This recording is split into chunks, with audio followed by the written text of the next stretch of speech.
From lying about singing to not being invited to birthday parties, here's our list of evil lies celebrities told that cost them everything. Now, people had been praying for Ellen DeGeneres' downfall for years, and what really kicked it off was when actor Dakota Johnson put Ellen in her place. You see, in 2019, Dakota was on an episode of The Ellen DeGeneres Show, and while being interviewed, Ellen insisted that Dakota didn't invite her to her birthday party, and she threw some major shade. Now, without hesitating, Dakota shut down this false claim by giving us the iconic line of, "Actually, no, that's not the truth, Ellen." Dakota went on to explain that the last time she was on Ellen's show, Ellen gave her a hard time about not inviting her last year, so she made sure that she did this year. Dakota then advised Ellen to ask her producer about her invitation, stating, "I did invite you and you didn't come. Ask everybody," before turning to Ellen's producers for backup. Now, the producers actually confirmed that the host had indeed been invited to the bash, but had chosen not to attend. Now, it was just plain awkward and weird, but honestly, it also was iconic. Now, this was just the little thing that people needed to tear down Ellen completely, and more of her bad behavior and being horrible to her employees all came out. Now, it seems like Dakota was ahead of her time with calling the star out. Music duo Milli Vanilli were sensations who were adored by many, but it all came crashing down when they appeared on Club MTV package tour lip-syncing pre-recorded tracks. Now, during a Connecticut show, the tape jammed, "Girl You Know It, Girl You Know It, Girl You Know It" blared from the speakers while the duo danced for a moment before fleeing the stage. Now, it was revealed that the duo were lip-syncing. Now, if this isn't embarrassing enough, this prompted doubts regarding the duo's authenticity, and after their album was released in America, the singer Charles Shaw revealed that it was him on the album, not the group Milli Vanilli. Now, the duo eventually admitted to being frauds and subsequently appeared at a press conference to return their Grammy Award for Best New Artist. The duo then resurfaced in 1993 as Rob and Fab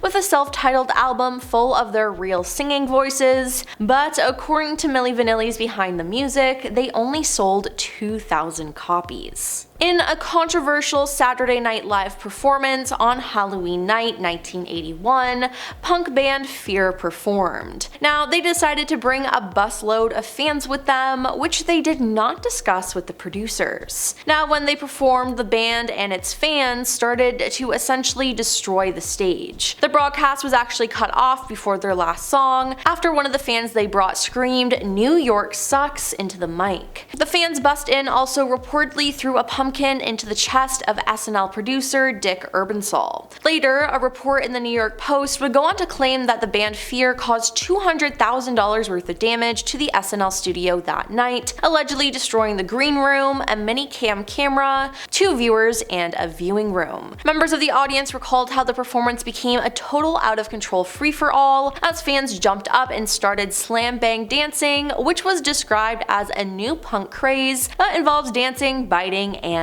kicking. Yeah. The report continued that producer Dick Ebersol tried to usher the groupies into the green room, hoping to calm them down, but instead they wrecked it. The article also included quotes from an unnamed NBC technician who said, "I've been in this business for years and I've never seen anything like this. This was a life-threatening situation. They went crazy. It's amazing no one passed away." Yeah, safe to say they were not welcomed back to SNL at all. And in 2004, Ashlee Simpson was on the rise, and she was the musical act on Saturday Night Live that June. But her SNL performance did not go as planned. She performed her hit single Pieces of Me, and it went well, but she then returned to the stage to perform her next song when the vocals for the previous song began playing while her mic was down at her side. Yes, it was revealed that she was lip-syncing.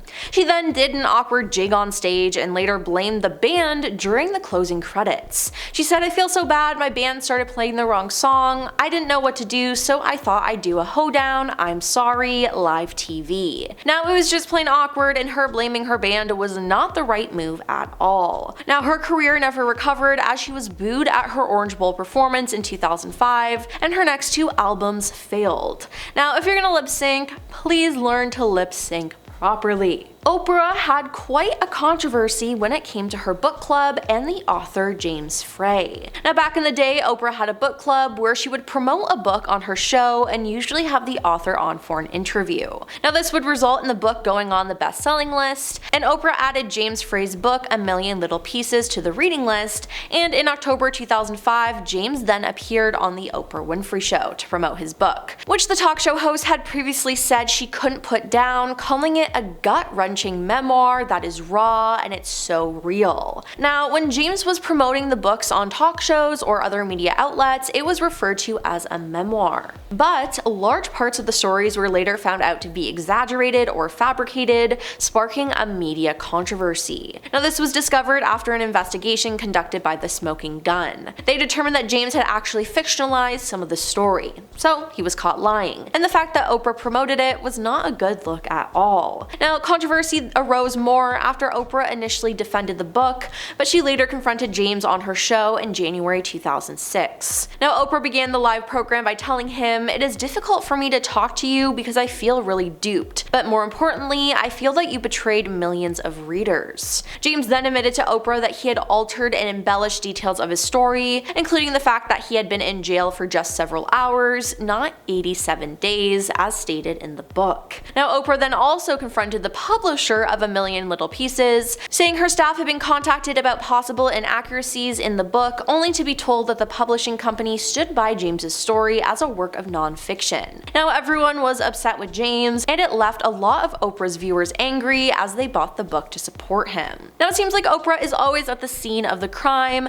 as during a 2002 appearance on the Oprah Winfrey Show, Brandy, who was 6 months pregnant at the time, claimed that she'd recently gotten married. But then when she visited Oprah again in 2014, she admitted that she was never actually legally married to her child's father, but she lied because she was worried about being judged and felt like having a child out of wedlock would ruin her career. She said at the time, being pregnant out of wedlock was not a trend, it was not something that people praised, it was a sin, and I felt I could not be honest about that. I felt the pressure of having to be perfect. I thought that everything I had worked hard for was threatened, she said. And finally, Jussie Smollett was an up-and-coming actor, but he ruined it all for himself when he pretended to be a victim of a crime. In early 2019, Chicago police said they were investigating a hate crime against Jussie. Now, it was a huge story and he was getting so much support and sympathy, and then he actually did an interview on Good Morning America about him being attacked, and he suggested the alleged attackers were white, saying, "If I had said the attacker was a Muslim or Mexican or someone black, I feel like the doubters would have supported me a lot much more." Then, speaking through tears, he said that gay people should learn to fight these kinds of attacks, and while many people felt bad for him, it turned out that this was more of a performance for him, as police discovered that the incident was staged and Jussie paid 2 attackers to commit the crime. Now, he was then indicted on 6 counts of lying to the Chicago police as well as disorderly conduct. He made up the story because he was unhappy with his salary and thought that a bit of publicity would help. Now, clearly that didn't work out because he was then fired, but this is just a crazy story that ruined him, and it was honestly all his fault. Well, that's all for our list of evil lies celebrities told that cost them everything. Now, who on here shocked you the most? Let us know in the comments down below, and don't forget to like and subscribe to our channel. I'm your host Emily, and we'll see you next time. Peace.